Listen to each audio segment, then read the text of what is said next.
What's going on, guys? Welcome back to the channel where today I'm going to go and rank every single live-action Batman movie just because I just finally got the chance to watch 2022's The Batman with Robert Pattinson, and I really enjoyed it, which is shocking because I don't love a whole lot of Batman movies.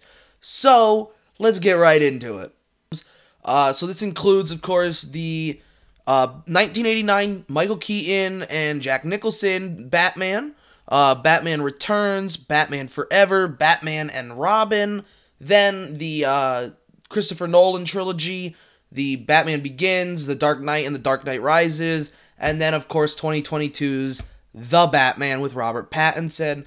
And so we've got S, A, B, C, D, and haven't seen / unsure. I'm going to just tell you right now, we can go ahead and delete that row because I've definitely seen all of them.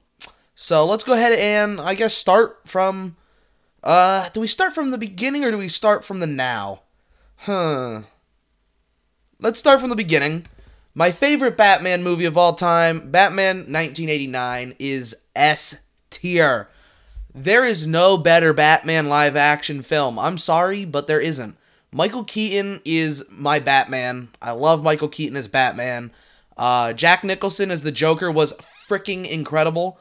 I mean, how is it not anybody but Jack? I mean, people say that Heath Ledger is the greatest Joker, and I'm sorry, but I just can't get past Jack Nicholson. He, in my opinion, will forever be the epitome of the Joker.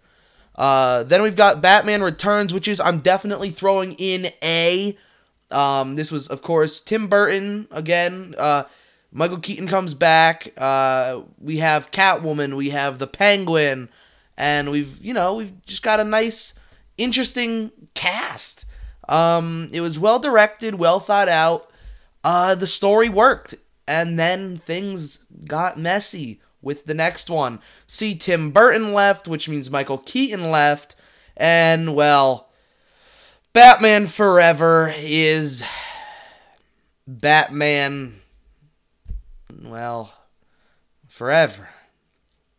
We did have Tommy Lee Jones as Two-Face. We had Jim Carrey as the Riddler. Chris O'Donnell as Robin. But really, the script was a mess. The story was weird. And it was just, showing, I mean, things aren't going to get better. And boy, did they not. Because, ladies and gentlemen, the worst Batman movie, in my opinion, ever is Batman and Robin. Most people agree that this is the worst live-action adaptation of a Batman movie. We've, of course, now got... originally, in the first two, was Michael Keaton. Then in Batman Forever, Batman was no longer Keaton, it was Val Kilmer. Well, Kilmer said, I'm done as Batman. And now, we've got George frickin' Clooney. And he's got nipples on his bat suit. He's got bat nipples. The fuck? Not to mention, we've got Poison Ivy. And Mr. Freeze. Mr. Freeze, of course, played by Arnold Schwarzenegger. And it's just like, come on, dude. Like, this movie was full of crappy one-liners. And it's just like, such a joke of the original 89 Batman film. And it's just, it's so piss poor. Really is. I can't, can I watch it? Yes. Can I enjoy it for what it is? Actually, yes. But it is just so bad when you look at the 1989 and then the Batman Returns film. It's a sad fall. And it's all within that same decade. We then move on many, many, many years later. 2006? We get Batman Begins, A. Batman Begins is A tier in my opinion. It's a great starting film. I enjoyed the Scarecrow. It was done very, very well in my opinion. Really, not a whole lot to say after that much. It was a good introduction. Now we've got The Dark Knight, which is a movie everyone swears is S tier. Well, it's not, because it's fucking not. It's not even A. It's B tier. Trust me, I know. Okay? So many people think that The Dark Knight is the greatest Batman movie of all time, when in reality, it's not even anywhere near the greatest. It is fourth best. Maybe. Because there's still two we've got to go through. But right now, it is fourth best. In my opinion, of course. And in many people's opinions. I think that The Dark Knight is a good movie, but it is not the best Batman movie, and it's too long, and it's just boring at parts, and people say that Heath Ledger is the greatest Joker of all time, and I just don't agree. I think that the sad and untimely passing made it a more monumental movie, and I appreciate the work he put into the character, and I mean, he was a great actor, but I don't like the way that the Dark Knight trilogy was created and turned into and portrayed.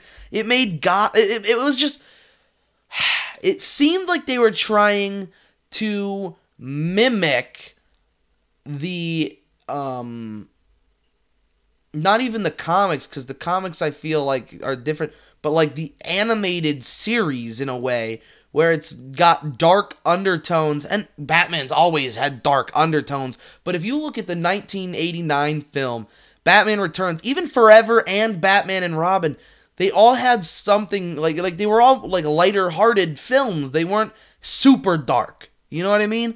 And I feel like even Batman Begins, was it more serious and it was dark? Yes, but there were still some aspects to it that weren't horrible, and it didn't drag, and I feel like The Dark Knight did that, and it's just, I don't know.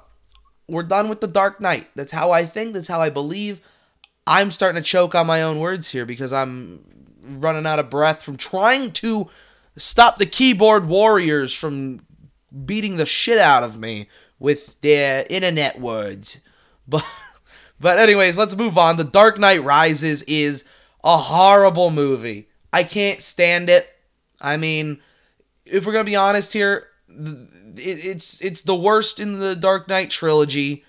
It's close to being one of the worst Batman live actions. And the only reason I'm not putting it in D is because that's simply reserved for Batman and Robin. Really. I can't stand Bane in this movie. All right, he is nothing like he's supposed to be. He's not. I'm sorry, but Bane is played by what, a 5'6" white dude? Come on, that's not Bane. That's not Bane. Hell, Batman and Robin's version of Bane is more Bane than the Bane we got in The Dark Knight Rises, and I think that's why I hold so much resentment towards the Dark Knight trilogy. Is it started strong with Batman Begins, and The Dark Knight was alright, but there were moments where I couldn't enjoy it, you know what I mean? It's like, why would I want to watch this? It's fucked up, and there's nothing intriguing here. And then The Dark Knight Rises went so far off the books, it's like, okay, come on, we're done. You know, it's just, it got annoying, and it needed to end, and I'm so glad it did. And now we're at 2022's The Batman. And it is one of the best Batman movies I have ever seen.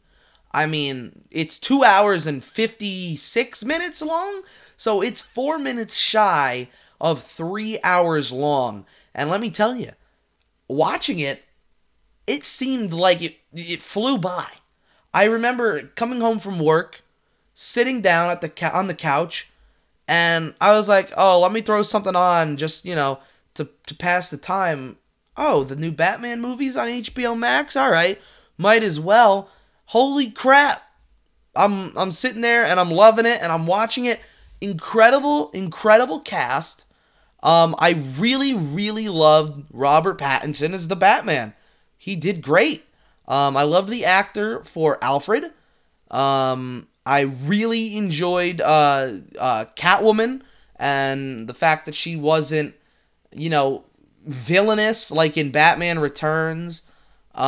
She was kind of just like a rogue agent who stuck more to the good side. You know what I mean? It was good. We've got the Riddler, of course, and it's good. We've got Penguin, who isn't some sword dweller. He's what he should be. He's a mob boss, and it's good. It is a good movie. They took those 2 hours and 56 minutes and they used it to its full potential, unlike The Dark Knight, which I don't even think is that long. I think it's like 2 hours and 30 minutes, if that.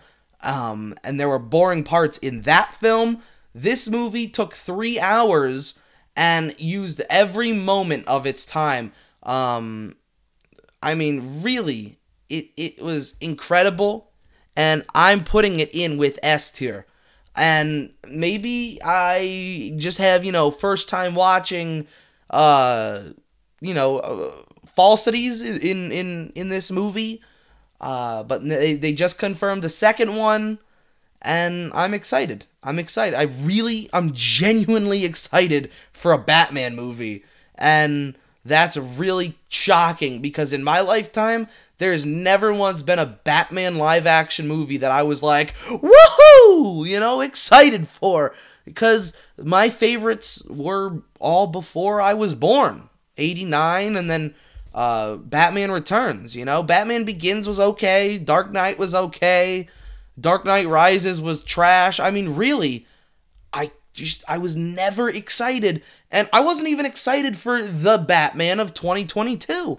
But watching it after it's come out, and, I'm sitting in my house just for shits and giggles watching it, I'm excited for the sequel, because I want to see where it goes. The ending of that first Batman was awesome.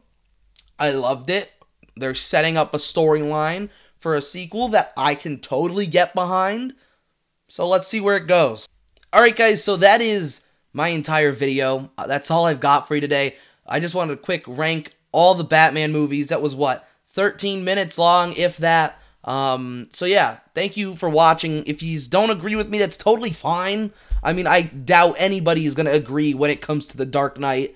I'm just not the biggest fan of it. But yeah, no, that is my list and my rankings of every live-action Batman movie to date. If you want me to do anything else tier-wise, comment it down below. If you want to see more stuff like this, go ahead and subscribe to the channel, and I'll see you in the next one. See yous.